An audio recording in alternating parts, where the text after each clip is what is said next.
여러분 안녕하세요. 이번 시간에는 자기와 정체성 발달에 대해서 한번 알아보도록 하겠습니다. 제가 개인적으로 가장 또 관심 많은 게 너무 많은 것 같은데 또 좋아하는 챕터 중 하나예요. 그리고 이 자기와 정체성 발달이 어쨌든 심리학에서는 뭐 청소년기 때 자기와 정체성 발달이 이루어진다고 하는데 대학교 성인 초기까지 이런 발달이 이루어지는 것으로 저는 이제 뭐 경험적으로 생각을 하고 있긴 하거든요. 여러분들이 대학 교과 과정 안에서도 어떻게 보면은, 내 자기야 정체성 발달 같은 경우에는 뭐 나중에도 이야기하겠지만, 어떻게 보면 이제 계속 그 연속되는 과정이라고 이야기를 할 수가 있어요. 이게 이제 막 어느 한 번에 딱 정체성을 확립을 하게 되면은 그냥 끝나는 게 아니라 경험과 여러분들이 발달하는 걸 통해서 여러분의 자기에 대한 인식이 점점 발달하고 정체성도 조금씩 이제 달라진다고 이야기를 할 수가 있습니다. 자, 일단은 셀프부터 한번 볼게요. 자기. 자, 그러니까 셀프에 대한 개념들은 굉장히 여러 가지인데, 일단 자기, 셀프라는 것은 각 개인들에게 독특하고 신체적이고 심리적인 속성들의 조합이에요. 그러니까 여러분들 자신이 어떤 사람이, 나는 키가 큰지 남잔지 여잔지, 아니면은 뭐 나는 내 성격은 어쩌지? 저희 부모님은 저보고 성격이 별로 안 좋다고 얘기하는데, 뭐 아무튼 그런 어떤 심리적인 속성들의 이제 조합이라고 이야기할 수 있습니다. 근데 자기 개념은 이런 것들을 지각하고 있는 거예요. 이런 것들 어떻게 지각하는지. 나는 키가 이제 적당히 있고, 몸집도 적당히 있고, 거기다가 이제 남성이고, 그 다음에 성격은 제가 생각해도 별로 이렇게 막 엄청 유한 성격은 아니에요. 유한 성격은 아니고, 그렇다고 나쁜 성격도 아닌 것 같은데. 그런 것 되게 지각하고 있는 게 자기 개념이에요.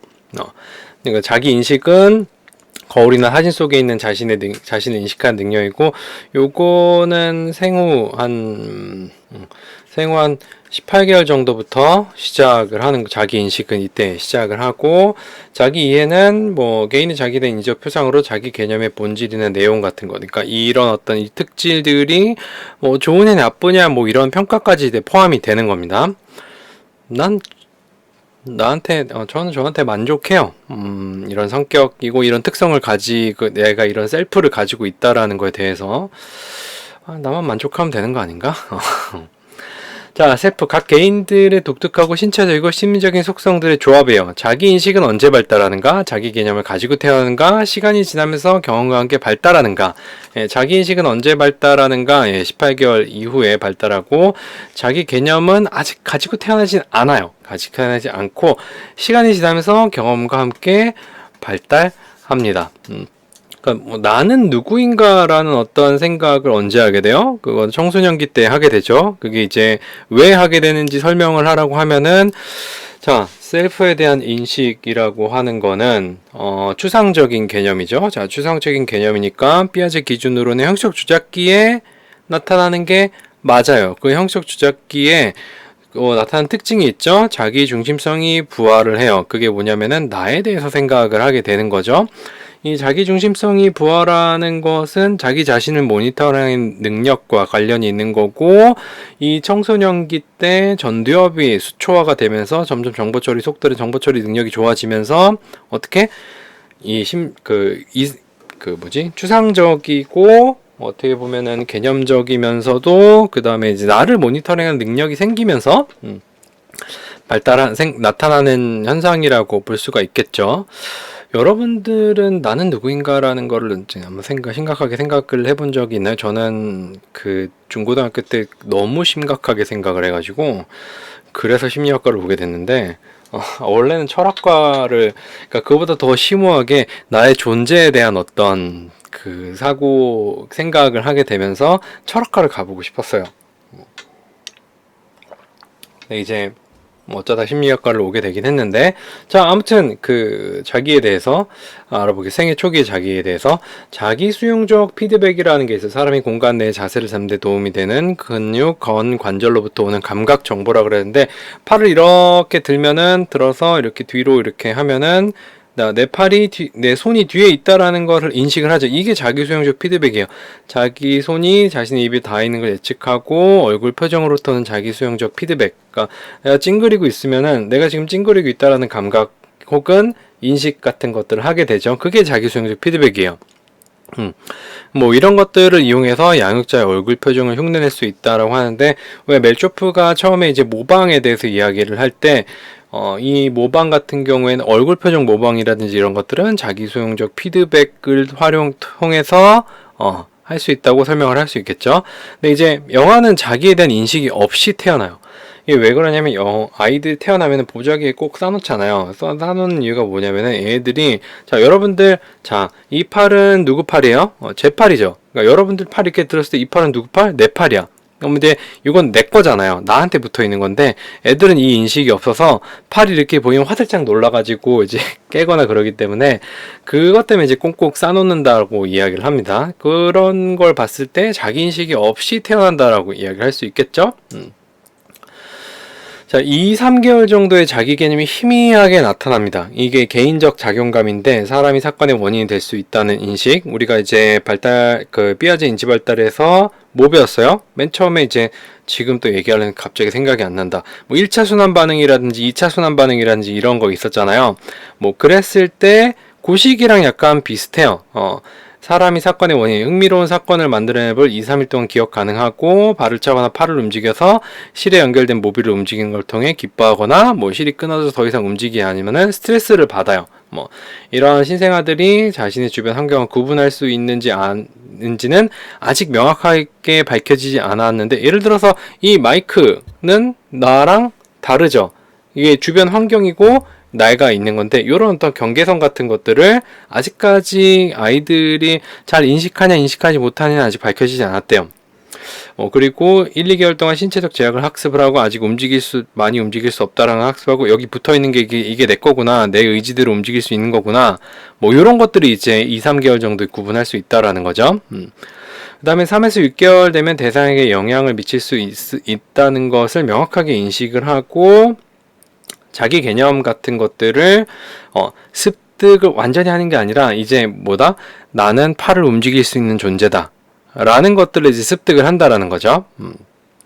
내가 머릿속에서 뭐 이렇게 명령을 내리는 과정을 갖다가 이제 모니터링 한다기보다는, 이렇게 하면은 내가 이제 움직일 수가 있다 라는 걸 이제 아는 거죠. 나는 팔을 움직일 수 있는 존재, 나는 물건을 빨 수 있는 존재, 뭐 나는 기어 다닐 수 있는 존재, 뭐 이런 식으로 이제 자기 개념 같은 것들을 습득한다라는 거. 물론 이걸 물어봤는지 안 물어봤는지, 물어봐도 대답은 못하겠지. 어떻게 알았는지는 좀 궁금하긴 하네요.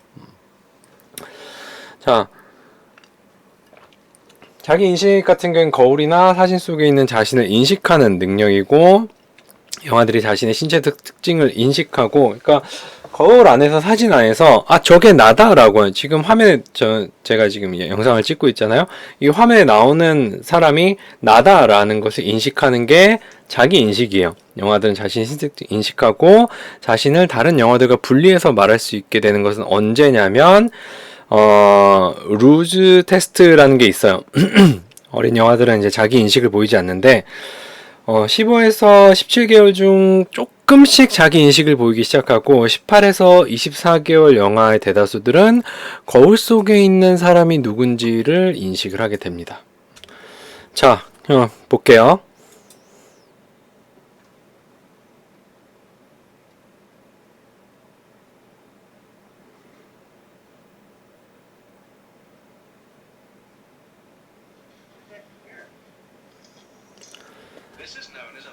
애들이 이제 그 거울을 보면서 이제 웃고 있죠. 그러니까 머리 위에다가 이제 루즈나 이런 것들을 이제 발랐을 때 애들이 여러분들이 머리에 뭐가 발려 있으면 닦죠. 이렇게 닦는데 얘네들은 그걸 못 하는 거야, 아직까지.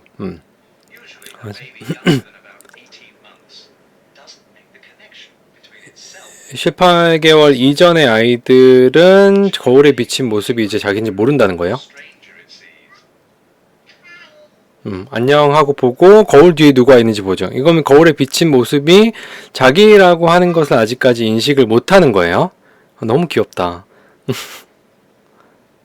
이제 18개월이 넘어가게 되면은 자기 이마에 이제 뭐가 이제 발려있다라는 것을 보고 닦게 되는 거죠. 그럼 이제 충분히 자기 인식이 있다고 이야기를 할 수가 있습니다. 근데 시간이 지나도 안정적인 존재라는 것을 인식하지 못한다라는 게 무슨 말이냐면, 이게 거울에 비친 자기 모습을 갖다가 그러니까 여러분들이 생각을 했을 때 여러분들은 여러분들 자기 모습을 머릿속에 떠올릴 수가 있죠. 근데 그게 안 된다라는 거예요. 내가 지금 어떤 모습을 하고 있다라는 거를 아직 이제 계속 이게 변하지 않고 이 모습이 물론 이제 나이가 들면 변하긴 하겠지. 나도 어렸을 땐 굉장히 귀여웠어요. 그리고 중고등학교 때 사실은 항상 화나 있었고 그런 존재라는 것을 이제 인식하지 못한다라는 겁니다. 자, 그 다음에 이제 자기의 세분화된 그 개념들 중에서 현재 자기, 확장된 자기 같은 것들이 있어요. 현재 자기는 2, 3세 영화들이 현재 자기 표상을 인식하지만 과거 자기, 내가 예전에 어땠는지 자기와 관련된 사건들이 현재에도 의미가 있다는 것을 인식하지 못하는 어떤 초기의 자기 표상, 그러니까 오늘만 사는 애들이에요. 오늘만 인식하는 거고, 확장된 자기는 3.5세와 5세 정도에 나타나는 거고, 과거, 현재, 그리고 미래의 자기 표상, 그러니까 5세 정도 되면은 무슨 얘기를 하냐면 나는 뭘 하고 싶어요 라고 이야기를 해요. 난 뭐가 되고 싶어요 라는 거는 내 현재 모습, 그리고 과거에 뭘 좋아했고 어떤 행동을 했고 이런 것들을 바탕으로 미래에는 내가 이런 모습을 하고 있을 것이다 라고 얘기할 수 있는 거죠. 그게 이제 확장된 자기. 자기인식은 사회적 정서적 유능성의 이전 기초가 된다고 해요. 그러니까 나에 대해서 어떻게 인식을 하고 있는지에 따라서 어떤 또래 관계, 어렸을 땐 또래 관계에서 내가 이제 유능하냐, 뭐 유능하다, 이렇게 구체적으로는 알진 못하지만, 인기가 있거나 인기가 없거나, 이런 거의 인식을 통해서 사회적으로 굉장히 유능성을 보일 수도 있겠죠. 그리고 요때 확장된 자기를 습득을 하면서 사람들이 어떤 방식이 서로 다른지 인식하고 범주화를 할 수가 있어요. 범주적 자기를 획득해요. 가장 처음에 이제 그 범주화하는 건 어떻게 보면 이제 성별 같은 것들이 획득이 되는 것 같아요. 나는 남자아이다. 저는 여자아이다. 이런 식으로 이제 획득되고, 요게 이제 연령이나 성과 같은 사회적으로 중요한 뭐 형, 동생, 누나, 오빠 뭐 이런 식으로 그런 것도 어떻게 보면 범주적 자기죠. 나는 저 사람보다 나이가 어리다. 나이가 많다. 이런 것도 이제 셀프의 개념, 셀프라고 할 수가 있습니다. 범주적 자기, 연령이나 성과 같은 사회적으로 중요한 차원에 따른 자기에 대한 개인적인 유머화, 나는 어떤 사람이다라고 하는 거.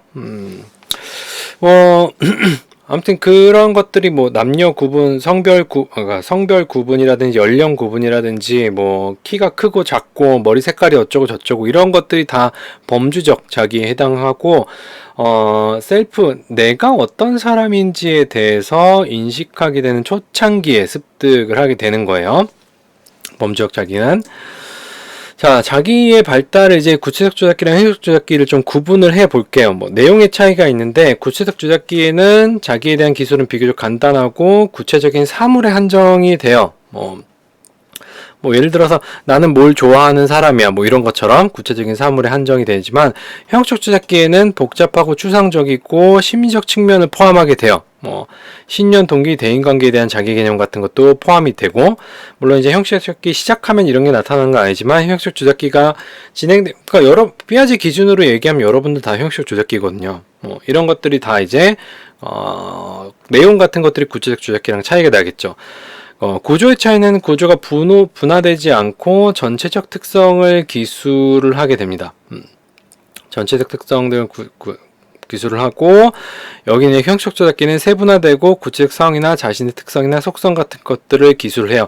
요 구체적 조작기와 형식 조작기의 구조의 차이는 뭐냐면, 전반적인 상황에서 나는 어떤 사람이다라고 이제 한마디로 이야기를 하는 게 구체적 조작기고, 형식 조작기는 예를 들어서 이제 내 셀프 인식이, 여러분들한테 수업을 하고 있는 내 모습은 굉장히 친절하고 TMI에 TMT에 뭐 그런 성격, 그런 어떤 나라고 인식을 하지만, 다른 데서는 악마? 굉장히 왜 무서워하는지 모르겠어요, 나는. 원래 이제 무서운 사람은 다른 사람들이 왜 무서워하는지 모른다고 하는데, 뭐, 아무튼 잘 모르겠어요. 그런 것들 이제 인식을 하는 거죠. 상황에 따라 다르다라는 거를. 그 다음에 조직화 통합의 차이 같은 경우에는 분리된 별개의 특성으로 자신을 기술한다라는 게 뭐냐면은, 그림을 그리면 얘는 뭐 이런 식으로 개별적으로 나는 남자면서 키가 뭐 어느 정도 됐고, 그 다음에 머리 색깔이 어떻고, 살이 얼마나 쪘고, 뭐 공부는 어떻게 하고, 다 개별적으로 쭉쭉쭉쭉 기술을 하는데, 전체로서의 자신의 상이한 측면들을 통합한다라는 것은 나는 뭐 관대하긴 하지만 때로는 관대하지 않고 굉장히 엄격할 때도 있고, 뭐 이런 식으로 이제 반대되는 측면들도 전부 다 나의 모습을 가지고 있다라고 이제 이야기를 하는 거죠. 근데 이제 뭐 이건 좀 딴 얘기긴 한데, 사람들 같은 경우에 이제 다른 사람의 모습에서 어떤 항상성 같은 것들을 찾는데, 본인 자신도 그렇게 항상적으로 일관되진 않거든요. 그런 상이한 측면들을 가지고 있는데 왜 그렇게 항상성을 찾는지 모르겠어요. 그러니까 생각하기 귀찮아서 그런가? 다른 사람이 어떻게 되는지, 어떻게 하는지를 갖다가 예상하기 귀찮고 생각하기 귀찮아서 그런지도 모르겠는데, 아무튼 이제 여러분들이 형식 조작기에 다다랐다라고 하면은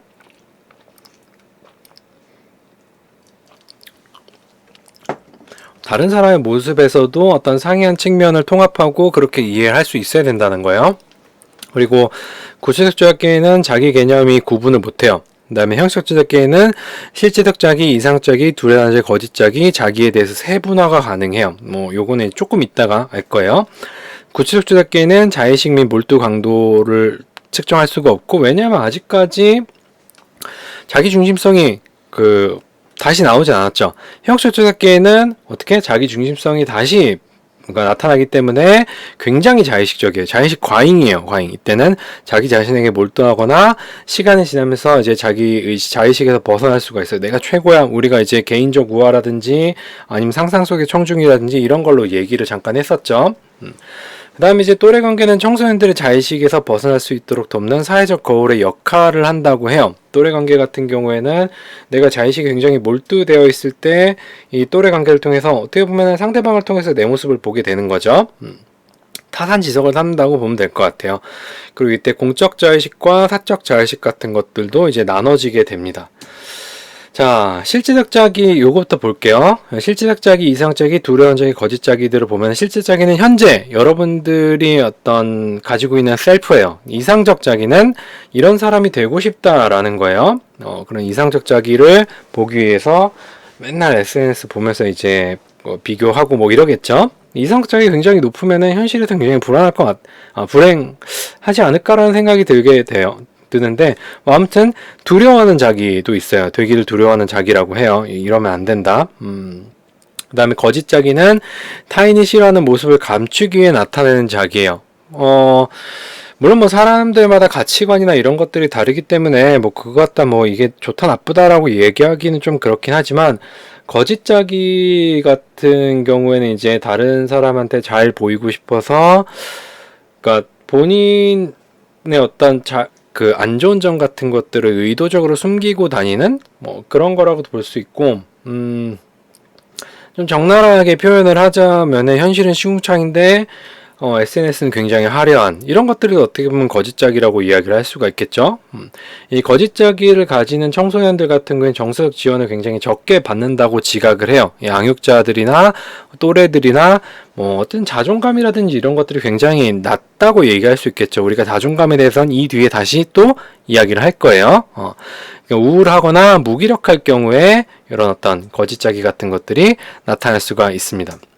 그 다음에 이제 공적 자의식과 사적 자의식 같은 경우에 성별의 차이 같은 것들을 이제 볼 수가 있는데, 요거는 제가 저번에 이야기했던 것처럼 성별 차이는 정말 XY의 차이라고는 볼 수 없다라는 거예요. 양육을 들이댔을 때 양육자가 남아와 여아들에게 어떻게 요구하는 어떤 양육 방식, 기대하는 행동 같은 것들이 다르기 때문에 문화적인 영향을 받는 거니까 요거는 이제 젠더로 이해를 해야 된다고 합니다. 공적 자의식 같은 경우는 여학생이 훨씬 더 높아요. 외모, 행동, 언어 같은 타인에게 보여주는 자기의 측면 같은 것들이 조금 더 정제되었다. 공적 자의식이 높다라고 하는 거는 외부로 보여지는 내 모습이 굉장히 정제되어 있다라고 이제 그 표현할 수 있고, 사적 자의식 같은 경우에는 남학생이나 여학생이나 그런 뭐 그렇게 크게 차이는 없어요. 사과, 정세도 같은 숨겨진 자기 측면. 그러니까 공적 자의식이 높다라고 하는 거는 우리가 이제 언어 발달에서 그 마음의 소리랑 표출 규칙을 지키는 차이가 어쨌든 거기서도 그 여하가 훨씬 더 높은 것으로 나타났잖아요. 그런 거랑 비슷하게 생각을 하면 돼요. 근데 요거는 뭐 그냥 이렇게 차이가 나는 연구가 있었다 정도로만 알아두면 되고, 뭐 크게 의미는 없습니다. 뭐 이거에 대해서 정말 이제 남자와 여자가 차이가 난다라고 생각하는 게 약간 좀 이제 요즘에 문제가 되죠. 그런 것들이. 그렇게 생각하지 않았으면 좋겠어요. 이런 연구가 있었다 과거에는. 그렇게만 알아두시면 될 것 같아요. 자, 그 다음에 자존감 얘기가 나왔으니까 자존감 얘기를 해야 되겠죠. 굉장히 심리학 그 다양한 분야에서 연구들에서 굉장히 많이 다뤄졌던 주제고, 지금도 굉장히 많은 석사생들이 이 자존감을 주제로 연구를 하고 있어요. 석사뿐만 아니라 박사들도 연구를 하고 있고, 뭐 꼭 심리학이 아니더라도 다른 유관 여러 분야에서 자존감이 연구가 되고 있는데, 그만큼 어떻게 보면은 인간의 삶이라든지 일상생활에 굉장히 중요한 요소라고 이야기를 할 수가 있겠죠, 자존감이. 자, 자존감이라는 거는 자기의 평가적인 요소예요. 그러니까 내가 인식한 셀프, 내가 지각한 셀프에 대해서 어떻다라고 인식을 하는 거고, 자기 개념을 구성하는 특질들에 대한 평가에 기초하여 한 사람으로서 자신의 가치에 대한 평가예요. 내가 어떤 사람이다. 그 어떤이라고 하는 게 좋다, 나쁘다, 훌륭하다, 뭐 모자라다, 이런 여러 가지 평가들이 이제 자존감이라고 이야기를 할 수 있습니다. 뭐 당연히 자존감이 높으면 좋겠죠. 자존감이 높은 것들이 우리가 이전 시간에 배웠던 학습 목표라든지 아니면 이제 뭐 수행 목표라든지 이런 거에도 관련성이 있고, 자존감이 높은 아동들은 있는 그대로 개인의 유형에 만족하고, 높은데 뭐 불만 가질 게 있나? 당연히 만족해야지. 그다음에 자신의 강점을 인식하고 약점을 극복하려고 어떻게 보면 학습 목표를 가지고 있는 거죠.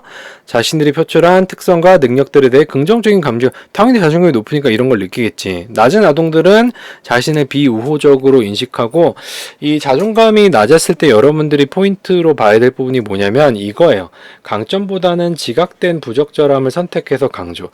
그러니까 여러분들이 가지고 있는 여러 가지 능력들 중에서 물론 이제 약간 좀 그 부족한 능력이 있을 수도 있어요. 근데 아직 굉장히 잘하는 부분을 못 찾아냈을 수도 있거든요.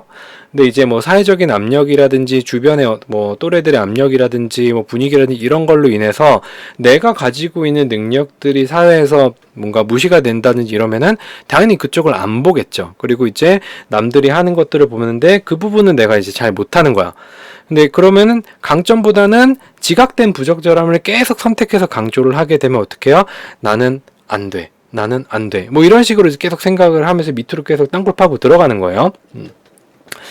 자, 자존감은 어떻게 시작하고 언제 처음으로 자기 가치감을 형성하는가라는 질문에 대해서 그냥 한번 생각을 해봐요. 뭐 정답은 아니에요. 우리가 이제 애착을 배웠으니까 내적 작동 모델을 생각을 할 수 있는데, 내적 작동 모델이 뭐예요? 나에 대한 긍정적인 인식, 거기서부터 시작을 하는 거죠. 자존감은 그때부터 그렇다면 이제 안정애착이나 혹은 회피애착 같은 경우에는 나에 대한 인식이 나에 대한 인식이 긍정적인 측면에 속하기 때문에 얘네들은 자존감이 굉장히라기보단 자존감이 상대적으로 높다고 이야기를 할 수가 있겠죠. 제 생각이에요. 그 다음에 이제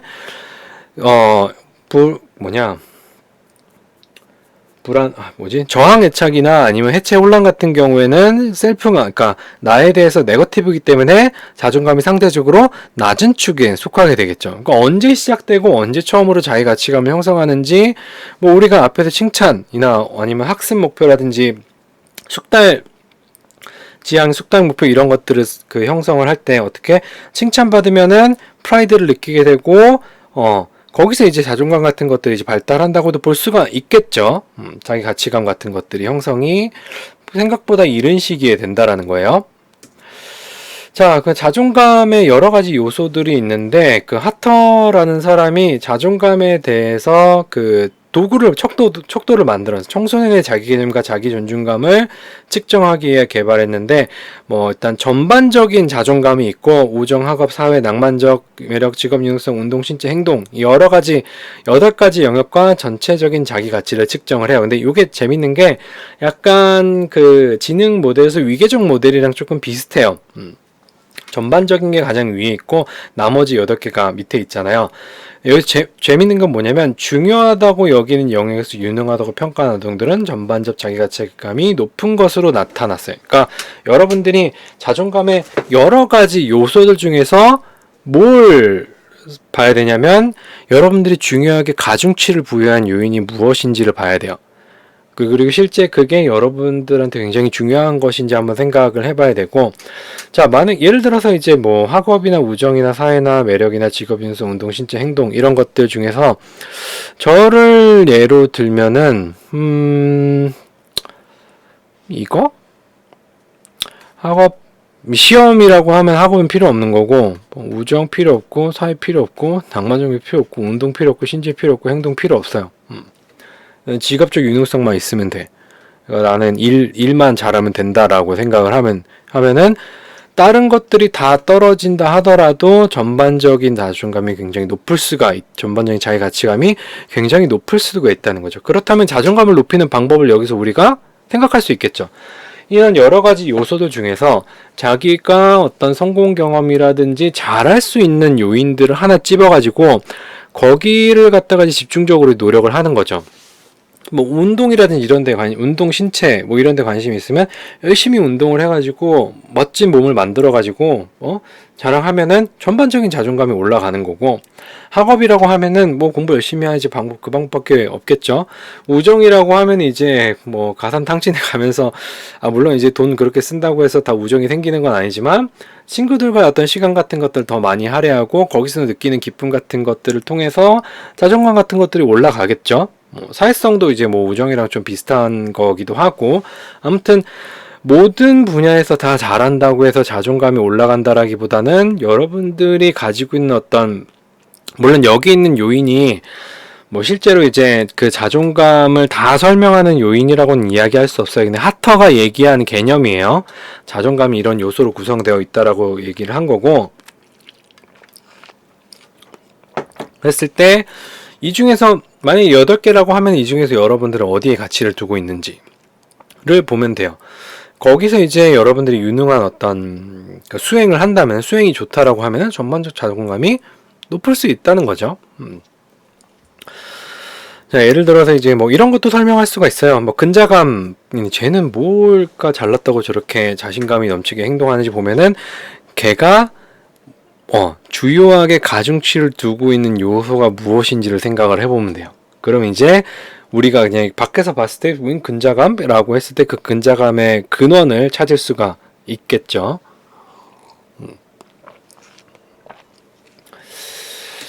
자, 그 다음에 자존감 같은 경우에는 여기서 우리가 또 생각을 해볼 수 있는 게 뭐냐면은, 자, 개인이 지니고 있는 자존감은 항상 자신의 실제 모습만을 반영하는 게 아니에요. 그쵸? 우리가 뭐 있어요? 거짓 자기가 있어요.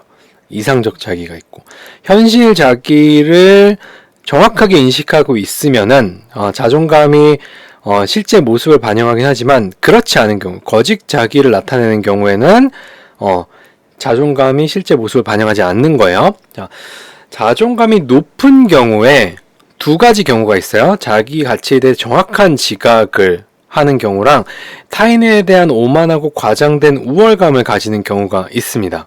그러면은 얘는 첫 번째는 오케이, 얘는 아니죠. 자존감이 낮은 경우에 나는 이거는 못해. 자신의 안점의 결점에 대한 정확히 지각한 오케이. 왜곡되고 병리적인 열등감의 불안정한 표현. 이거는 뭐예요?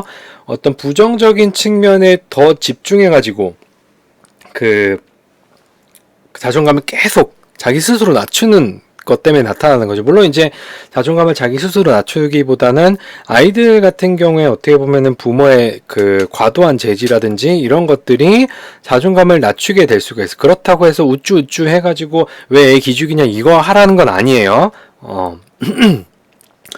애를 기를 안 주기보다는 어쨌든 뭐 옳고 그르고 이런 것들을 안 가리키면은 나중에 이제 더 큰 돈이 듭니다.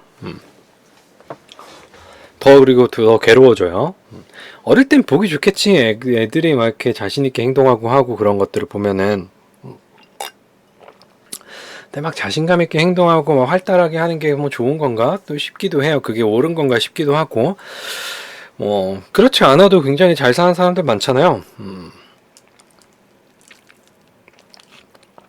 물론 뭐 사회적으로 어떤 그 옳다고 생각되는 그런 요소들이 있긴 하지만, 사회적으로 옳다라기보다는 사회적으로 조금 더 상대적으로 바람직하다고 이제 뭐 여겨지는 것들이 있는데, 그건 여겨지는 거지. 그게 뭐 성문처럼 뭐 살인을 하지 마시오라고 이게 막 이렇게 적혀 있는 건 아니잖아요. 자, 그랬을 때 자존감. 긍정적인 자아평가는 성취와 정신건강에 좋은 영향을 주는가? 긍정적 피드백은 성취와 정신건강에 좋은 영향을 주는가? 이렇게 질문을 할 수가 있어요. 제가 제일 싫어하는 책이 뭐냐면, 책이라기보다는 제일 싫어하는 게 뭐냐면, 칭찬은 고래도 춤추게 한다? 뭐, 그거랑, 뭐, 또한 뭐 하나 있었는데, 뭐 자기계발서 중에 뭐, 있었는데, 그거 되게 싫어했는데. 자, 아무튼, 긍정의 힘. 뭐든지 긍정적인 게 좋은 것인가? 그거는 과도한 긍정은 살짝 조금 어딘가 불편한 거죠. 긍정적인 자아평가는 성취와 정신건강에 항상 좋은 영향을 주진 않아요. 왜냐면 아까 우리가 얘기했었잖아요. 능력이 있을 때 능력이 있다고 판단하는 건 오케이. 굉장히 건강한 자존감을 가지고 있는 거야. 능력이 없을 때 능력이 없다고 판단하는 거는 굉장히 정확하게 자기 자신을 판단하고 적절한 자존감을 가지고 있는 건데, 능력이 없을 때 능력이 있다고 판단하는 건 사기고, 능력이 있을 때 능력이 없다고 판단하는 거는 이건 좀 안 됐다. 능력이 있는데 능력이 없다고 판단하는 건 좀 안 된 거예요. 과대평가와 가세평가는 비현실적인 자아라고 이제 이야기를 할 수가 있어요. 그거에 대해서 이제 한번 볼게요. 얘랑 능력이 있을 때 능력이 있다고 판단하는 거는 좋아요. 얘도 좋아요. 제가 대학원 시험 봤을 때 같이 본 그 면접 보고 이제 나온 학생들이 막 얘기하는데, 시험 잘 봤냐고 물어보더라고. 그래서 난 잘 봤다 그랬거든. 자, 잘 봤으니까 잘 봤다고 얘기한 거지. 능력이 있을 때 능력이 있다고 얘기를 한 거잖아. 근데 나를 이렇게 쳐다보는 거야. 어떻게 잘했다고 말할 수가 있지? 근데 보면은 잘 봐놓고 잘 못 봤다고 얘기하는 게 더 재수없는 거 아닌가? 그거는 타인을 기만하는 거죠. 아닌가? 그렇게 생각을 하거든요. 못 봤으면 못 봤다고 얘기하고 잘 봤으면 잘 봤다고 얘기하는데, 왠지 이제 잘 봤는데 못 봤다고 얘기하는 거는 혹시라도 못 봤을 때를 대비해서 빠져나갈 구멍을 만들어 놓는 이렇게 비겁한 변명 같은 거죠. 그런 것들 그러지 마세요, 여러분들. 잘했으면 잘했다고 얘기하고, 못했으면 못했다고 얘기하고, 그런 게 좋지. 그렇다고 해서 남들이 이제 재수없게 본다고 해서 그 남들이 막 재수없게 보잖아요. 그러면은 재수없게 보지 못할 정도로 실력을 만드세요. 그러면 돼요. 너무 재수없나?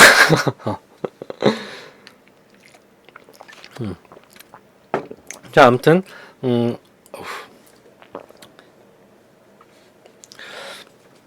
자몽청 만들었는데 씨를 제대로 안 발랐더니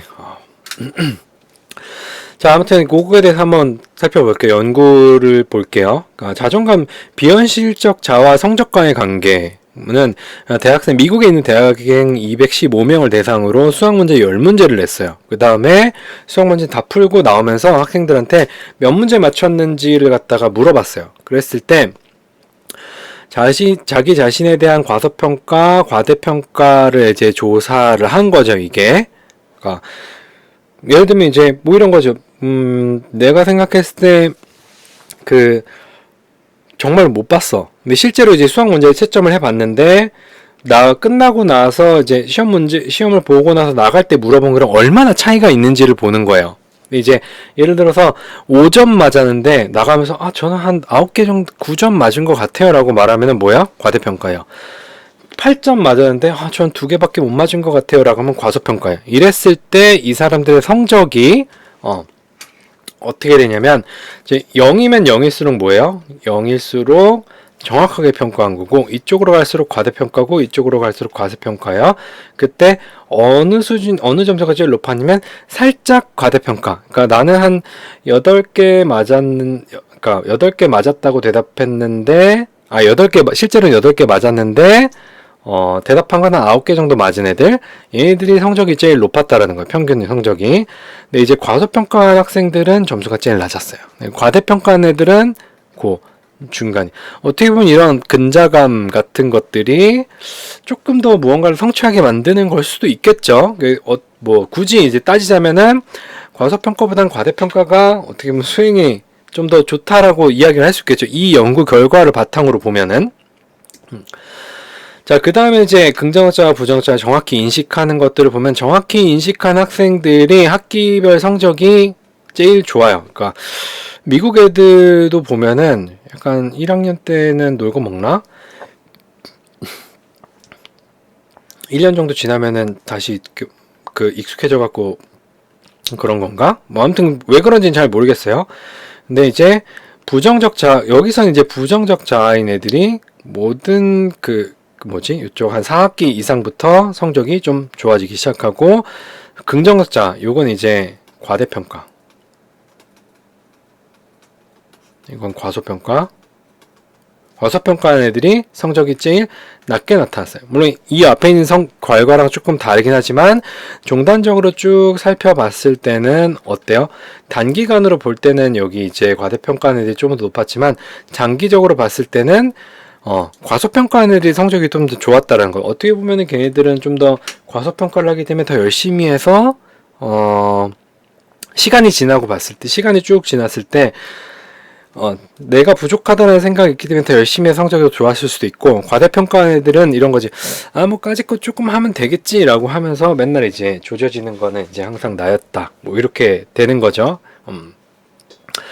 그게 이제 그런 과대평가한 학생들이 8학기를 쭉 거쳐갖고 성적이 제일 낮게 나타나는 결과라고 볼 수가 있습니다. 어쨌든 나에 대해서 어떻게 평가하는지가 학교 성적에도 이제 영향을 미치게 되는 거예요. 어쨌든 정확히 평가한 애들이 성적이 제일 좋았다. 과대평가하는 애들이 제일 낮았고, 그다음에 과소평가하는 애들이 그 다음으로 이제 두 번째로 좋았다고 이야기를 할 수가 있습니다. 자, 그 다음에 이제 비현실적 자아 우울증 관계 같은 경우에는 미국인 101명을 대상으로 연구를 했는데, 과소평가한 사람들이나 과대평가한 사람들이 우울증이 가장 높았고, 적절히 평가한 사람들이 우울증이 제일 낮았죠. 뭐 당연하죠. 그러니까 현실적 자아하고 이상적 자아가 어떻게 보면 이 간극이 크면 클수록 굉장히 불행한 거예요. 과소평가한 학생들 같은 경우에는 분명히 잘하는 게 있음에도 불구하고 부정적인 측면에 초점을 계속 맞추니까 우울해지는 거고, 과대평가한 애들은 내가 생각했을 때 나는 이만큼 하는 거라고 생각되는데 실제로는 여기 있으니까 이 간극을 메우기가 어려워서 계속 좌절하면서 어떻게 돼요? 우울하게 되는 거라고 이야기할 수 있습니다. 이렇게 자기를 명확하게 인식을 하는 게 삶에서도 그렇고, 성적 얘기는 좀 그렇긴 하지만 학업에서도 그렇고 어느 정도 영향을 미친다고 이야기를 할 수가 있습니다. 그래서 여러분들이 누구냐, 여러분들을 어떻게 인식하느냐도 굉장히 중요하다고 볼 수가 있어요. 자, 그리고 이제 자존감. 실력이 없는데 실력이 있다고 생각하는 사람이나 실력이 있는데 실력이 없다고 생각하는 이 두 사람은 성취가 굉장히 낮고 성취 동기도 굉장히 낮아요. 그 다음에 이제 자기불과나 우울증이나 불행감 같은 게 굉장히 높은데, 자기불과 같은 경우에 뭐냐면은 내가 실패할 것을 예상을 두고 미리 떡밥을 깔아놓는 거예요. 그 떡밥이 이제 실제로 깔아놓는 건데, 자, 예를 들어서 내일이 이제 시험 보는 날이에요. 시험 보는 날인데 시험을 잘 못 볼 것 같아. 그럼 어떻게 해요? 정말로 시험을 못 보게 행동을 하는 거죠. 그래서 내일 학교 가서 친구들한테 뭐라 그래요? 공부해야 되는데 어제 하루 종일 밤새도록 게임하다가 아니면 드라마 정주행하다가 정신 놓고 정주행하다가 공부를 하나도 못했어 라고 하면은 그리고 실제로 그렇게 행동을 하는 거예요. 그러면은 내가 시험 못 본 거에 대해서 어떤 타당성 같은 것들이, 정당성 같은 것들이 갖춰지게 되는 거죠. 그게 이제 자기불과예요. 그런 것들 하지 마세요. 뭐 될 때까지 열심히 하면 되지. 뭐 열심히라 될 때까지 하면 되지. 자, 어쨌든 이런 자존감이라든지 자기 자신에 대해서 어떻게 인식하고 있는 것들이 성취 동기, 성취, 뭐 자기 불과 우울증, 불행감 같은 경우에도 불행감에도 영향을 미친다라는 거 알아두셔야 되고, 여러분들도 한번 생각을 해보세요. 어떻게 나는 나 자신을 어떻게 인식을 하고 있는지. 뭐 그런 것들이 전반적으로 나는 다 잘하는데 다 잘하고 다 잘한다고 인식하고 있고 실제로 다 잘 이런 게 아니라 어떤 특정 분야에서는 잘하고 못하고 잘하고 못하고 잘하고 못하고 뭐 이런 것들이 다 다르게 인식을 할 수 있다는 거죠. 그러니까 자존감의 안정성, 그러니까 그 생애에 걸쳐 갖고 얼마나 안정적이냐를 이야기를 하는데 8세 때 자존감이 높았던 아동은 청소년기에 자존감이 높을까? 예. 어느 정도 동요가 있는데 전 생애를 거쳐서 안정적이라 할 수 있습니다. 자존감은. 긍정적인 자기가치감을 가지고 10대에 들어선 아동은 자존감이 손상되지 않은 채 청소년기를 이제 벗어난다고 해요. 아주 어렸을 때는 이제 양육자에 의해서 우쭈쭈 하면서 이제 자존감이 하늘을 찌르겠죠. 근데 어때요? 자, 청소년기에 들어가게 돼서 전두엽이 이제 활성화가 되고 전두엽이 조금씩 수초화되고 중2병이 오면서 자기 중심성이 부활을 하고 나는 뭐든지 다 할 수 있을 거야라는 그 충만함에 딱 세상에 들어가는 순간 어떻게 해요? 자, 첫 번째 좌절을 경험을 해요. 좌절을 경험하고 안 되는 게 되게 많아. 뭐 거기서 이제 또 불만 같은 것들이 오겠죠. 그런 것들이 청소년기 때 이 자존감을 조금 내려요. 낮추다가 뭐 이건 제가 가상적으로 그린 그림이에요. 그러다가 다시 이제 어느 정도 이제 자기에 대해서 명확하게 인식을 하게 되고 나는 요만큼은 되고 요렇게는 안 되는구나. 우리가 이제 능력 증가적 관점이랑 능력 뭐 고정적 관점인가 뭐 있었잖아요. 그것처럼 내 능력의 한계는 여기구나 그런 걸 인식하고 자기 능력에 맞춰서 무언가를 조금씩 하다 보면은 자존감이 슬슬 올라가게 되는 거죠. 그래서 거의 비슷하게 이제 올라가긴 하는데 만약 이런 거는 이제 있어요. 낮게 시작한 애들은 못 올라와요. 그러니까 어쨌든 자존감은 높게 가지는 게 중요해요. 그 자존감을 높게 하기 위해서 우쭈쭈 하면 된다 안 된다? 안 돼요. 안 되고 어느 정도 실패 경험이라든지 이런 것들이 있어야 되고 우쭈쭈 하다 보면 뭐가 되는 거예요? 좀 뒤로 가서 미안한데 이거 타인에 대한 오만하고 과장된 우월감을 가지게 돼요. 이거 뭣도 아닌데 자기가 굉장히 그 높은 어떤 능력을 가졌다라고 생각하는 그런 게 생기는 거예요.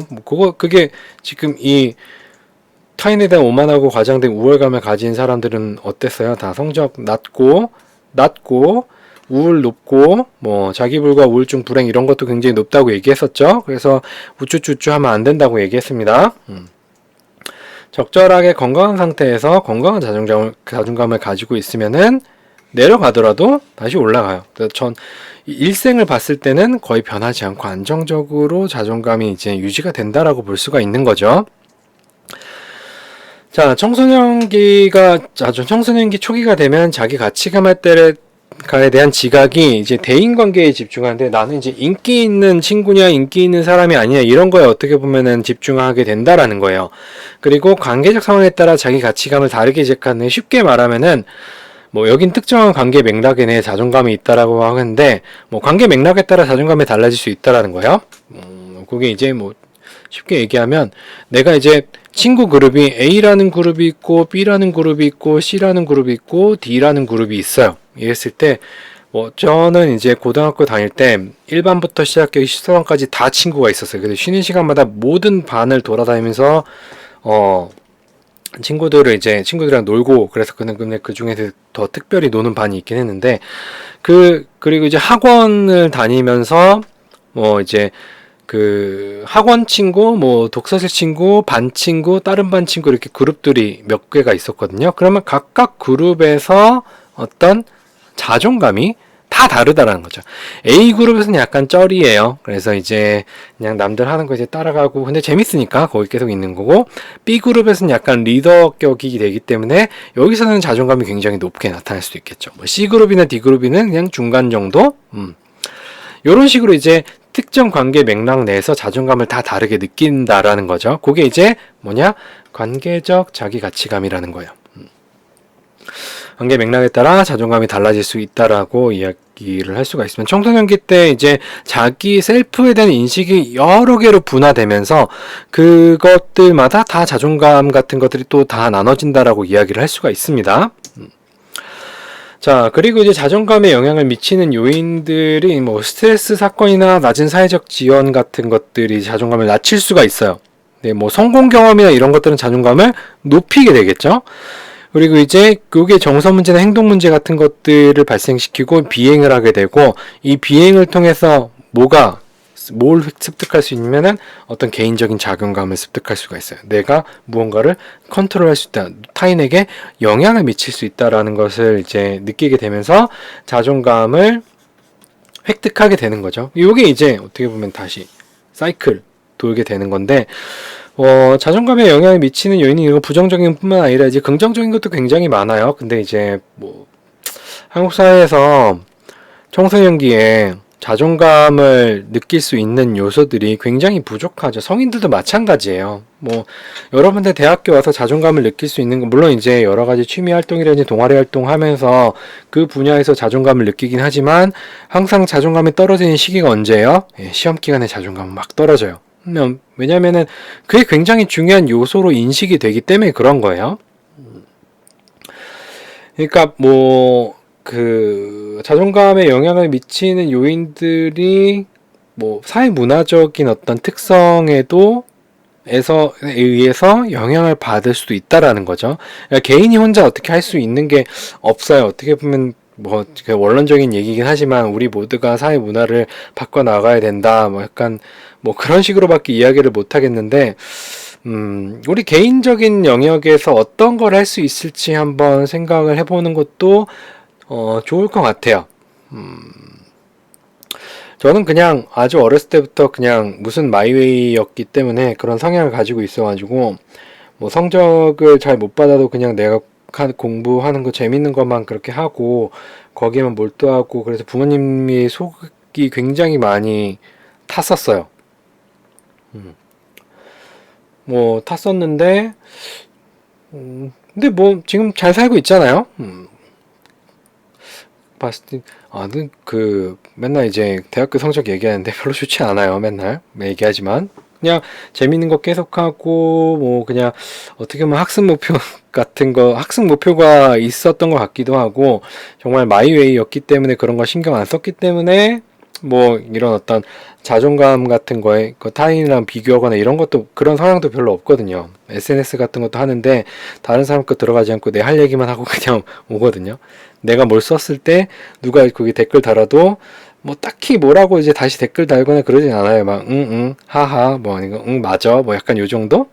그나마 이제 그 정도 다는 게 다인데, 아무튼 그 자존감에 영향을 미친 요인들이 또 이런 스트레스 사건이나 낮은 사회적 지원이라든지 성적이라든지 이런 거 말고 또 뭐가 있을지 여러분들이 한번 생각을 해보세요. 여태까지 배웠던 것 중에 뭐 애착이라든지 아니면은 뭐 인지적인 능력이라든지 정서적인 능력이라든지 뭐가 있을까 한번 생각을 해보면 좋을 것 같아요. 그게 공부하는 거지. 근데 이제 학교에서 자존감에 영향을 미치는 고등학교 시기 우수한 성적을 획득한 학생들은 높은 자존감을 유지하고 졸업 후에도 지속이 돼요. 안타까운 이야기이긴 하지만, 어쨌든 아까 얘기했던 것처럼 어떤 학창 시절, 중고등학교 시절에 우리의 자존감을 높일 수 있는 요소가 가장 큰 요인을 차지하는 게 성적이기 때문에 그런 것 같아요. 그리고 그게 계속 유지가 되니까 어쩌면 성적에 계속 매달릴 수밖에 없죠. 그리고 성적 불량인 학생들이 자존감이 점점 내려가는 이유가, 어떻게 보면 학생들을 평가하는 요소가 이 학생이 학교 성적 말고 다른 거 무엇을 더 잘하는지에 이제 초점이 맞춰져 있는 게 아니라 정말 성적 하나만 가지고 이야기를 하니까, 당연히 계속 나는 별로 관심 없는데 내가 관심 없는 것 같다가 계속 혼내면은 그럼 신경 안 쓰면 되지 않냐라고 이야기할 수 있는데, 그게 신경이 안 쓰이나 짜증이 나지. 자존감 같은 게 떨어질 수밖에 없어요. 그런 것들은 뭐 청년기의 낮은 자존감은 성인기의 정신건강 정도 같고 낮은 사회경제적 지위를 가지고 있다라고 하는데 뭐 이런 연구 결과가 있다 정도로만 알아두면 돼. 이게 뭐 100%다 연결되는 건 아니고 뭐 이게 뭐 다 100% 연결이 되면은 어렸을 때 그 성적 안 좋고 그런 사람들은 다 못 살게? 뭐 그렇진 않잖아요.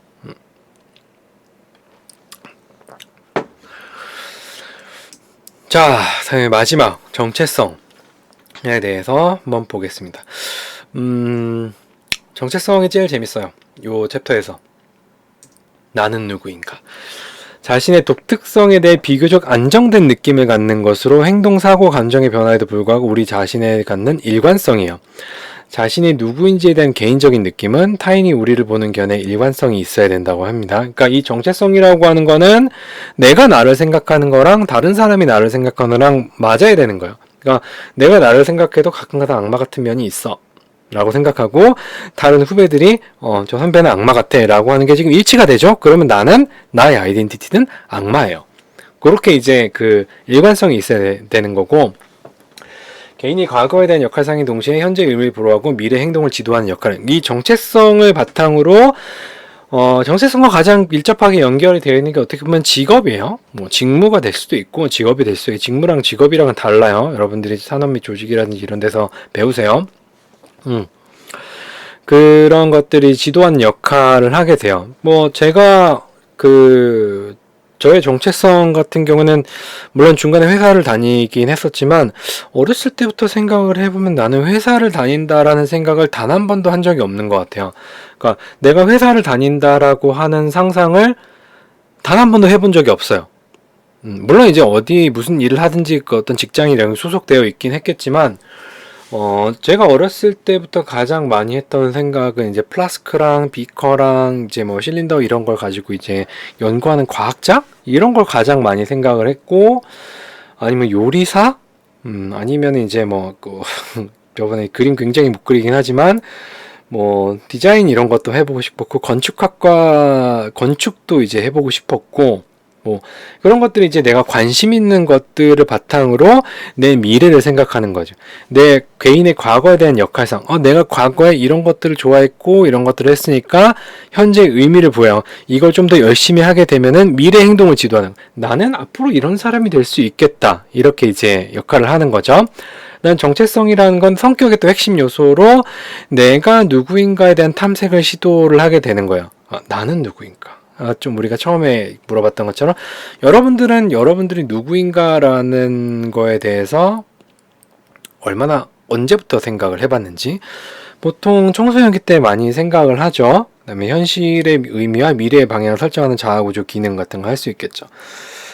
그때 내가 나에 대해서 탐색을 그렇게 많이 안 했다면은 나는 지금 뭘 하고 있을까라고 생각이 들어요. 심리학을 안 하고 철학을 안 하고, 그거 아니면 제가 어렸을 때부터 제일 하고 싶었던 거는 요리사였는데,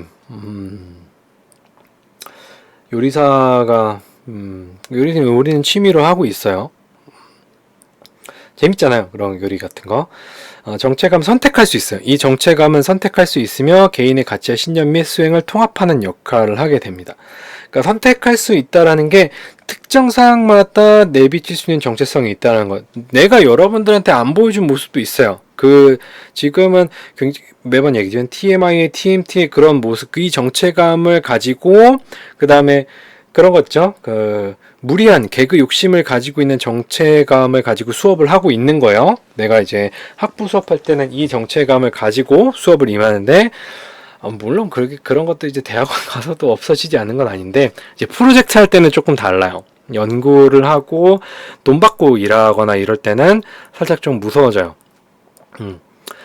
뭐 그런 것들이 이제 그때 선택하는 정체감이죠. 개인의 가치와 신념 및 수행을 통합하는 역할을 하는 거고, 개인의 잠재 능력 실현에 도움을 주게 돼. 이런 정체성이 동기라든지 뭐 학습 목표 이런 것들도 이제 영향을 주게 되겠고, 지금 이제 수업할 때는 최대한 이해하기 쉽게 간단하진 않죠. 뭐 짧지도 않고 그나마 이제 지금 많은 예시를 들어가면서 학생들을 이해시켜야 되겠다라고 하는 그런 걸로 두뇌 풀 가동을 해가지고 옛날에 봤던 만화하고 게임하고 뭐 이런 걸 가지고 이제 막 그 내 잠재 능력의 실현을 이제 도움을 주는 거고, 프로젝트 같은 거 할 때는 어떻게 보면은 이제 정체성이 이제 다른 정체성을 이제 업로드를 시켜가지고, 예를 들면 약간 그 매드 사이언티스트 모듈이 있어요. 그걸 딱 이제 마운트를 시키면은 정말 눈 하나 깜짝 안 하고 밤을 새면서 막 할 수가 있어요. 그러게 휙 죽지. 그런 것들이 실현 도움을 주는 게 이제 정체성이에요. 그 정체성 얘기하면 우리 이제 위대하신 에릭슨 선생님을 또 이야기를 해야 되겠죠. 왜 프로이드는 프로이드라고 얘기하고 에릭슨 선생님이라고 얘기하냐면 전 에릭슨을 좋아하거든요.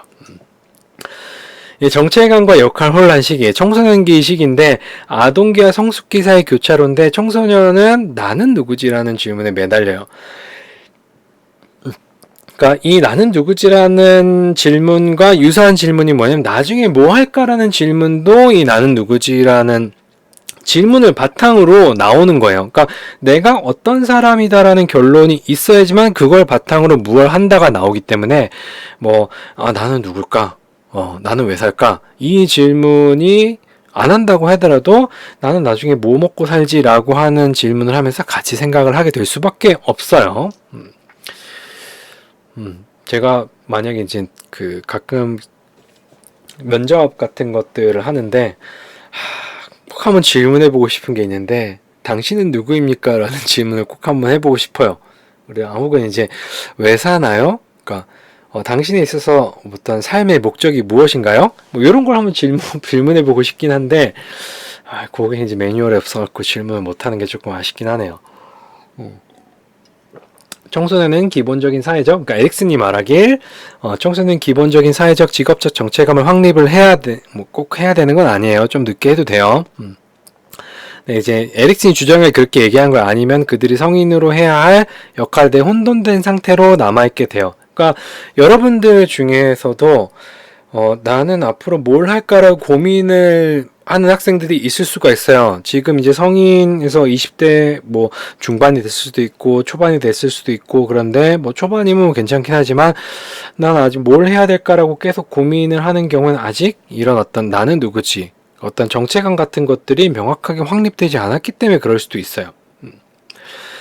중요한 사회적 대리인은 이제 또래 집단이 되는 거고, 이 또래 집단들과 상호작용을 통해서 여러 가지를 이제 그 대리 체험할 수가 있는 거죠. 그거에 대해서 간단히 예를 들면 제가 예전에는 이제 디자인을 하고 싶었어요. 왜 디자인을 하고 싶었냐면 친구 중에 미소라는 친구가 있어서 그래요. 그 친구가 저는 굉장히 부러웠거든요. 지금도 굉장히 부럽고, 그 당시에도 굉장히 부러웠거든요. 그림도 잘 그리고 굉장히 멋있어 보이고 했는데, 아무튼 그런 것들이 친구가 하는 걸 보면서 저거 하면 재밌겠는데 라고 하면서 저는 이제 그림보다는 이제 뭔가를 만드는 걸 잘했거든요. 그러니까 뚝딱뚝딱 못질하고 톱질하고 그게 디자인이랑 관련은 없긴 하지만 그런 거를 좀 잘했다고 생각하기 때문에 요런 쪽으로 가서 이제 건축 디자인이나 이런 쪽으로 가면 어쩔까 이런 생각을 좀 했었어요. 그게 이제 중요한 사회적 대리인이 또래 집단이 되는 거예요. 여러분들이 과거를 생각해 봤을 때 다른 친구들이 하는 무언가를 보면서 나도 저걸 하고 싶다, 그리고 그 친구가 이제 미술 학원에 다니고 미술 그리는 걸 보여주면서 어떻게 난 안 되겠네 라는 생각을 하게 되죠. 저걸 어떻게 하지? 그렇게 되면 이제 약간 대리 경험하면서 이제 포기하게 되고 다른 쪽으로 가게 되는 거예요. 그리고 역할 혼란하고 위기 해결은 정체감이나 역할 혼란 중 하나를 선택하는 게 아니라 양극단 사이의 긍정적인 극단편에 가까운 해결을 지향한다라고 하는 거예요. 그러니까 완전 역할 혼란이 아니라 완전 정체감으로 가는 것도 아니, 이게 이제 PPT면은 제가 이걸 애니메이션 어떻게 했냐면 이게 이제 왔다 갔다 하다가 조금 천천히 되면서 대충 요쯤에서 멈추는 PPT 애니메이션을 만들었는데 PPTF로 바꾸면서 이게 이제 안 되네. 애니메이션으로 그 동영상 파일로 넣을 걸 그랬나? 아무튼 그런 어떤 극단적인 편에 가까운 해결을 지향하는데, 이게 이제 완전히 정체감을 형성해 여기에 고정되는 게 아니라 어떻게 이 정체감 형성 같은 경우에는 끊임없이 이루어지는 거라는 이야기라고 해요. 물론 이제 그 에릭슨은 요 시기에 정체감을 획득을 해야지만 그 다음 단계로 넘어가고 그 다음 단계로 넘어간다라는 이야기를 했지만 요걸 이제 여기 왔다 갔다 하면서 어느 지향점을 해석하면은 이만큼은 확보를 했는데 아직 이만큼은 아직 혼란 상태라고 이야기를 할 수가 있겠죠. 이 정체감 획득은 청년기뿐만 아니라 영아기부터 시작해 전생에 동안 계속되고 성인 후기, 이 자아통합과 절망의 위기를 해석하면서 그 이후에는 이제 정체감을 형성할 필요가 없는 거, 정체감을 형성할 수가 없는 거죠. 자아통합과 절망의 위기를 해결하면 그 다음부터 이제 레스트 인 피스 하게 되는 겁니다. 자, 그래서 이제 그 정체성에 대해서 간단히 또 TMI 시간입니다. 제가 94년 LA 갔을 때로부터 시작해갖고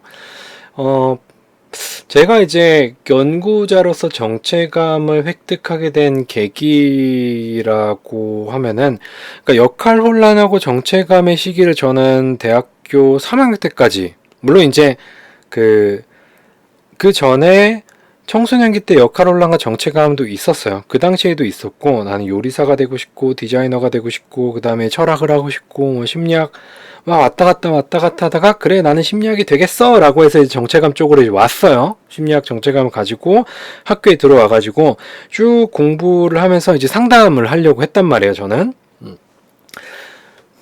어울리나요 상담? 그래서 3학년 1학기 때까지 상담 수업을 싹 다 들었어요. 심리학 수업 중에. 심화로 신청을 해가지고 임상 상담 수업을 싹 다 듣고 산업 및 조직 안 듣고 발달 뭐 그때 필수였으니까 발달 듣고 뭐 다른 것들 인지나 이런 것들 하나도 안 들었었죠. 그러한 3학년 1학기 때까지 오다가 갑자기 역할 혼란이 생긴 거야. 물론 이제 하다 보니까 좀 많이 힘들고 그런 것들이 있어갖고 물론 대학교 3학년이 이제 무슨 상담을 얼마나 했다고 그게 힘들다 그래라고 얘기할 수 있겠지만 아니 뭐 나는 힘들었다고 그때 그때는 이제 뭐 실습하고 뭐 이런 것들이 있어갖고 하다 보니까 너무 힘들어서 이거를 내가 고등학교 2학년 때부터 계속 추구를 해왔는데 여기서 포기하는 게 맞을까? 라는 생각을 좀 하다가 어쨌든 심리학 여러 가지 영역 중에서 다른 것들을 찾아보자라고 해서 이제 임상 쪽으로 눈을 돌렸죠. 그 다음으로 수업 많이 들은 게 임상이니까. 그래서 알코올 센터에서 일을 했어요. 한 3개월 정도 일을 하다 보니까 여긴 더 못하겠어. 너무 힘들어. 포기가 빨라요. 근데 거기서 이제 하다가 그리고 나서 그 다음에 들은 수업이 산업 및 조직이었는데, 산업 및 조직 수업도 몇 개 들어보니까 재밌더라고요. 그래서 심리학에서 산업 및 조직을 하려게 되면 인사과나 뭐 이쪽을 가야 되는데, 그럼 어디를 가야 되지? 그래서 막 인터넷 검색하다 보니까, 인사 업무 하시는 분들이 이제 모여있는 커뮤니티가 있어요. 그 커뮤니티에 가입을 해가지고 정모에 나갔지. 정모에 나가서 이제 그 정모에 나가서 나를 어필하려면은 명함이 있어야 되잖아요. 그래서 명함을 내가 팠어. 내 이름 석자 집어넣고 뭐 연락처 집어넣고 지금 뭐 하고 있다 어디에 관심 있다 이런 거 써갖고 명함을 파갖고 정모를 뻔질나게 가면서 뭐 거기 있는 이제 그 인사 담당자들이랑 이제 막 친하게 지면서 술도 먹고 막 공부 스터디도 하고 막 그랬었죠. 학부생이. 그러고 있다 보니까 너무 지치는 거예요. 나는 여태까지 어떻게 보면 상담이나 임상이나 산업 및 조직 일들이 사람들을 상대하는 일이었어요. 뭐 그게 이제 한 학기 이렇게 계속 테스트를 해보다가 이제 4학년 1학기에 와가지고 이제 거기서 만난 어떤 인사 모 대기업 부장님이 그 회사를 나오시면서 새로 컨설팅 회사를 차리셨는데 학교 졸업하기 전에 여기 와서 일해봐라 뭐 이런 식으로 이야기를 하셨는데 전 잠깐만 고민 좀 해볼게요 라고 하고 과연 내가 여기를 이제 갈 것인가 말 것인가를 이제 고민을 했었죠. 취직하는 거잖아요. 졸업하기 전에 작은 회사지만 그래서 이제 그걸 막 고민을 하다가 내가 여태까지 뭘 좋아했고 가장 열과 성을 다했던 게 무엇일까를 좀 생각을 해봤어요. 그러니까 어떤 어려움이 있어도 이거 하나만은 끝장내겠다라고 했던 게 뭐가 있을까 생각을 해봤는데 논문 쓴 거였어. 학부 때. 학술제 때 논문을 쓴 건데 그때는 진짜 성적 다 포기하고 딱 그 논문 쓸 때 제가 3점 밑으로 내려갔거든요. 자랑은 아니지만 논문 쓰느라고 3점 밑으로 내려가고 그래갖고 아 그래 내가 할 것은 연구다라는 생각을 하면서 이제 나는 누구다라는 거에 답을 찾은 거죠. 나는 연구자다라는 답을 찾고 그럼 나는 대학원에 가야 되겠다라고 생각을 하게 된 거예요. 그러면 이제 내가 이제 그 뭐라 그래야 되나 과거에는 어떻게 그러니까 그때는 밤을 새고 막 이래도 몸이 피곤하고 성적을 못 받아도 재밌던 게 뭐냐면 논문 쓰는 거였어. 물론 이제 그 논문 쓰는 게 정말 학부생 수준에서 쓰는 거기 때문에 굉장히 질이 멸렬하고 막 오늘 갖다 붙이고 뭐 거의 이런 누더기 수준이 보고서 수준이었긴 했지만 나름 재밌었단 말이에요. 돈도 받고 그러니까 상금도 타고 그렇기 때문에 이제 그런 역할 혼란 과정에서 다시 또 이제 연구자로 딱 그 정체감을 가지게 된 거죠. 어떻게 보면 이런 어떤 혼란의 시기를 겪으면서 그 정체감을 갖고 나서 뭐 그다음부터는 쭉 이제 학교에서 계속 있던 거죠. 석사하고 박사하고 물론 중간에 이제 돈 때문에 회사도 가긴 했지만 역시 회사는 나랑 안 맞아. 그러고 나서 이제 다시 또 학교로 오고 뭐 강의하고 뭐 이런 것들이 재밌어서 이제 계속 이러고 있는 건데 뭐 그런 것들을 어떤 역할 혼란과 정체감을 계속 왔다 갔다 영학이 전생에 동안 이 정체감 획득이 계속된다라고 얘기했었죠. 중요한 시기마다 내 정체감, 역할 혼란과 정체감 사이를 왔다 갔다 하는 거예요. 이런 정체감을 획득하기 위해서 정체성 위기를 겪는데 제가 처음에 이제 심리학을 선택할 때 고민하던 거 그 다음에 상담을 선택을 하고 계속 매진하다가 이건 아니다 싶어가지고 딱 혼란을 겪다가 이제 연구 쪽으로 온 거. 요게 정체성 위기라고 이야기를 할 수 있습니다. 삶에서 현재와 미래의 역할에 대해 혼란스러울 때 내가 여태까지 공부한 걸 과연 이 이후에도 할 수 있을까? 경험하는 불확실성과 불편함에 대한 에릭슨의 용어인데 이 정체감 상태는 성취, 폐쇄, 유예, 혼미 이렇게 네 가지로 나뉘게 돼요. 그러니까 그 위기의 유무와 전념의 유무에 따라서 나눠지게 되는 거예요. 여기 이 표를 보면은 자 제가 처음에 심리학을 선택을 할 때 여러 가지가 있었어요. 요리사도 되고 싶었고 그 다음에 디자이너도 되고 싶고 건축도 하고 싶었고 그 다음에 이제 그 여태까지 관심 있었던 여러 가지를 바탕으로 뭐예요? 위기가 찾아온 거죠. 위기가 찾아와가지고 아직은 전념하지 않은 상태, 계속 고민하는 상태예요. 고민하는 상태인데 그때 난 심리학을 딱 선택을 해서 전념을 하게 되는 과정은 정체성 성취죠. 그래서 쭉 대학교 3학년 1학기 때까지 정체성을 성취한 상태에서 나는 상담사가 돼야지, 훌륭한 상담사가 돼야지 뭐 이러면서 이제 공부를 했는데 다시 또 어떻게 현재와 미래의 역할에 대해 혼란스럽기 때문에 다시 유예로 넘어왔어요. 위기를 경험을 하고 있는 거고 이데올로기 적극적으로 탐색을 해요. 그래서 이제 임상 쪽 갔다가 산업 및 조직 갔다가 뭐 여기저기 갔다가 연구를 하겠어. 연구를 하는 게 어디야? 발달하고 인지밖에 없어. 물론 이제 그때 생각할 수 있는 건 그거밖에 없었고 발달 좀 하고 인지 중에 난 발달을 선택하겠어 라고 해서 정체 성취를 하고 지금까지 쭉 이렇게 오게 되는 거죠. 그러니까 성취와 유예를 계속 왔다 갔다 하는 게 뭐예요?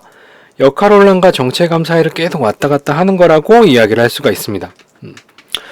그러니까 혼란스러운 건 당연한 거예요. 가장 문제가 되는 거는 혼란을 경험하지 않는 거죠. 위기를 경험하지 않는 게 어떻게 보면 물론 그게 100% 문제가 되지 않는다고 이야기할 수 있는데 뭐 정체성의 전념, 폐쇄 같은 경우에 위기를 경험하지 않고 직업이나 이데올로기에 미숙하거나 전념하는 개인인데 뭐 이런 거예요. 부모님이 이제 하라는 거 하는 거 물론 이제 부모님이 자 이제 너도 이제 가업을 이을 때다. 우리 회사를 네가 이제 경영하렴. 그리고 넙죽 받아먹은 건 정체성 폐쇄이긴 하지만 그랬으면 좋겠다라는 생각을 가끔 하긴 해요. 꼭 그런 것만 아니지만 정체성 폐쇄 같은 경우는 정체성에 하지만 그러니까 지금 뭔가를 하고 있긴 해요. 근데 위기를 경험하지 않아. 여러 가지를 경험해보지 않은 거예요. 그 중에서 나의 어떤 셀프와 내 정체성과 가장 매칭이 되는 무언가를 이제 뭐 선택하지 않게 된 거죠. 혼미 같은 경우에는 자신이 누구인지 의민이 없으며 스스로 정체성에 전념하지 않는 개인이에요. 그러니까 난 누군가, 여긴 어딘가, 뭐 이렇게 생각을 하고 있는 거겠죠. 여러분들은 대부분 어떻게 보면 정체성 유예에 있다고 볼 수가 있어요. 지금 진로라든지 이런 것들을 고민하는 여러분들은. 그래서 이런 것들을 이제 성취로 가기 위해서는 뭘 해야 돼요? 유예 기간 동안 여러분들이 계속 무언가를 이제 경험을 해봐야 된다라는 거죠. 근데 뭐 옛날에 비해서 그런 경험할 수 있는 기회들도 굉장히 없기 때문에 여러분들이 굉장히 조심스럽고 그런 것 같긴 한데, 기회의 숫자도 굉장히 적고 그런 부분에 있어서는 좀 많이 안타깝긴 해요.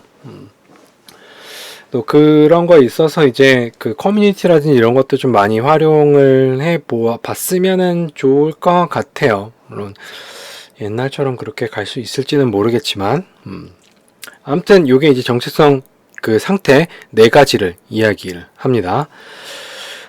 정체성 형성에 영향을 미친 요인들을 그냥 간단하게 살펴볼게요. 인지적 영향, 양육의 영향, 학교 교육의 영향, 그리고 사회문화적 영향, 이렇게 뭐 3가지가 있는데, 근데 뭐 그 청소년 형식 조직 사고 같은 경우에 정체성 형성에 영향을 미치게 됐죠. 아까 이제 모니터링 한다든지 정보 처리 능력 같은 게 좋아지게 되면은 나에 대해 생각을 할 수가 있으니까.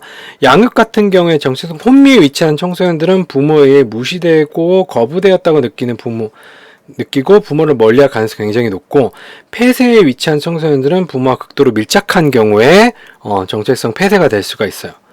분리의 필요성을 느끼지 못하는 경우. 학교 교육, 대학에 들어가는 정체성 유성에 도움을 주는가? 정체성 형성에 도움을 줄 수 있어요. 그러니까 일을 하게 되면은, 직접적으로 일을 하게 되면은 그 일에 대한 아이덴티티라든지 정체성을 확고하게 확립할 수 있지만, 이 대학 교육이라고 하는 건 어떻게 보면 정체성 유예 기간을 조금 더 연장하는 거라고 볼 수 있어요. 다양한 기회를 통해서 내가 진짜로 잘할 수 있는 것이 무엇인지를 탐색하는 시기라고 이야기를 할 수가 있습니다. 대학 시기는. 그러니까 맨날 놀지 말고 뭐 이것저것 해보세요. 놀아도 무언가 결과가 나오는 거. 깃불처럼 쓸데없는 도전 없다. 하는 것처럼 그렇게 이제 한번 해보시면 좋을 것 같아요. 그다음 사회문화적 영향도 받게 돼요. 청소년들은 신중하게 많은 대안을 탐색 후 개인의 정체성을 선택을 해야 되는데, 이 특정한 삶의 목표는 사회에서 당시 유형과 가치 있는 것에 의해 제약이 가해져요. 왜? 애들이 이제 나는 뭘 하고 싶어요? 물론 저는 공무원 하고 싶어요. 아니면 저는 연예인 하고 싶어요. 이런 것들이 어떻게 보면은 이제 자기가 이제 미래에 하고 싶은 것들 이야기하는데, 뭐 애들이 얘기하는 거는 정확하게 자기 정체성을 파악한 후에 가는 거라기보다는 사회에서 뭔가 안정적이라는 거라든지 아니면 타인의 관심 같은 것들을 이제 추구하는 어떤 문화적인, 우리 인간의 발달이 어디에 영향을 받는다고 그랬어요? 사회 문화도 영향을 받는다고 맨 처음에 이야기를 했었죠. 그런 것도 개인의 정체성을 형성하는데 영향을 미칠 수 있다라는 거예요. 뭐 그런 것도 이제 고려를 해봐야 된다는 거죠. 여러분들이 정체성을 형성을 할 때. 자, 그 다음에 정체성의 안정성. 정체감을 획득했다 하더라도 전생애 동안 유지되진 않아요. 개인적인 변화나 가족의 변화 혹은 사회적 변화를 통해서 새로운 위기를 만난 새로운 대안과 전념 같은 것들이 요구가 됩니다. 내가 이제 학자로서의 어떤 연구자로서의 정체성을 확립을 해서 계속 이 길을 가긴 하지만, 또 수틀리면 딴 길로 갈 수가 있어요. 이거 너무 힘들고 못 해먹겠다라고 해서 회사나 들어가자. 들어갈 수 있을지 모르겠지만 회사 일을 할 수도 있겠고, 제가 중간에 잠깐 회사를 차린 적도 있긴 하거든요. 근데 이제 다른 일들이 굉장히 바빴고 그 일을 잘 못해서 폐업 1년 하고 나서 이제 폐업을 하긴 했는데 그런 것들 이제 유예 획득과 이제 사이클이 계속 가는 거. 저도 이제 심리학을 시작하고 상담했다, 발달, 이런 식으로 계속 왔던 것도 회사 다녔다, 유예어 획득의 계속 왔다 갔다 하는 사이클이라고 이야기를 할 수가 있겠죠. 정체성 같은 경우에는 어떻게 보면은 어떤 특정 기간 동안은 안정적이지만 인생 전반으로 봤을 때는 그게 크게 안정적이 아닐 수가 있어요. 물론 사람에 따라 달라요. 옛날에 우리 부모님 세대처럼 평생 직장 같은 개념이 있을 때는 정체성이 안정적이라고 이야기할 수 있겠죠. 근데 지금은 N잡 시대잖아요. 여러 개를 하는 어떤 시대이기 때문에 정체성 같은 경우에는 이제 그 상황에 맞게 선택을 하고 딱히 안정적인 요인이 아니라고 이야기를 할 수가 있겠죠. 그다음에 이제 정체감 상태와 성격 특성에 대해서 이제 이야기를 하면 건강한 심리 상태, 정체는 성취는 이제 건강한 심리 상태라고 이야기를 할 수 있고, 뭐 권위적인 양육에 의해서 이제 나타난다고 해요. 정체성 유해 같은 경우에는 이제 반권위주의적, 그러니까 권위를 이제 배격하는 거고, 정체성 폐쇄 같은 경우에는 권위주의적 양육이에요. 권위적 양육과 권위주의적 양육은 달라요. 권위적 양육하고 권위주의적 양육은 다릅니다.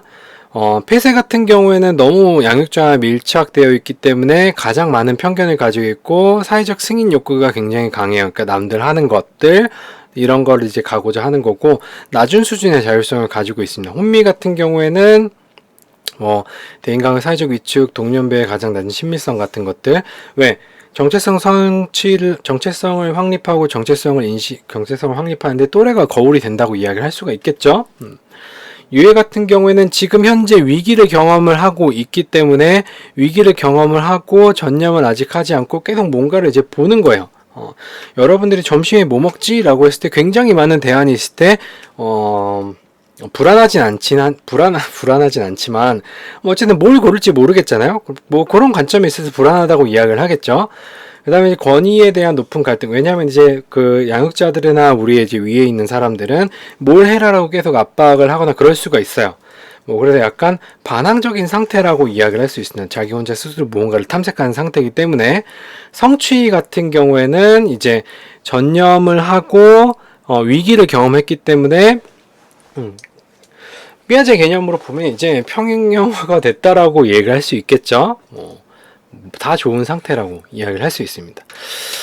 자, 정체성도 이제 꽤 길게 이야기를 한 것 같은데 이거 말고도 뭐 여러분들이 해주고 싶은 얘기는 굉장히 많은데 수업이랑 뭐 그렇게 크게 관련 없는 이야기이기 때문에 혹시 나중에 기회가 되면은 그때 따로 뭐 이야기를 해보도록 하겠습니다. 이번 시간에도 굉장히 많은 저에 대한 그 정보를 많이 알고 간 것 같긴 한데 뭐 여러분들한테 도움이 됐으면 좋을 것 같아요. 긴 시간 동안 수업 들어줘서 고맙고 수고 많았습니다. 다음 시간에 뵙겠습니다.